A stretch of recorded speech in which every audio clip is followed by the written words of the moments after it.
कि भाई साहब कह रहे हैं कि मेहंदीपुर में अगर बालाजी महाराज हैं तो किसी प्रेतराज सरकार की सेवा की आवश्यकता क्यों है, या प्रेतराज सरकार की पूजा क्यों होती है, या प्रेतों के राजाओं को बालाजी से ऊपर स्थान क्यों दिया गया।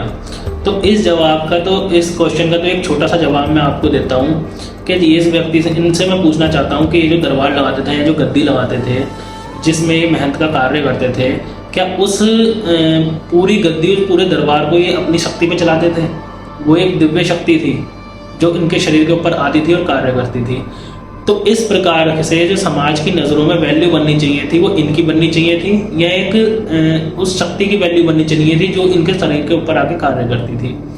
ऐसे में क्या होता है कि कोई भी शक्ति जो चाहती है कि मैं इस व्यक्ति से कार्य कराऊं, तो वो शक्ति आपको आगे करके समाज की नज़रों में आपकी वैल्यू बढ़ाती है और वो पीछे से खुद कार्य करवाती रहती है अपनी इच्छा अनुसार। इसी प्रकार से मेहंदीपुर में बालाजी महाराज की इच्छा ये है, हनुमान जी महाराज की इच्छा ये है कि प्रेतराज सरकार की वैल्यू समाज में बढ़े, अतः प्रेतराज सरकार का लोग सम्मान करें।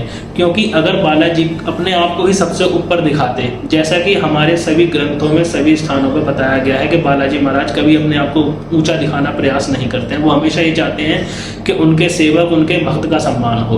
तो बालाजी महाराज ने प्रेतराज सरकार को अपने से ऊंचा दर्जा सिर्फ इसलिए दिया ताकि समाज उनका सम्मान पहले करे। बालाजी महाराज को अपने सम्मान की लालसा नहीं है।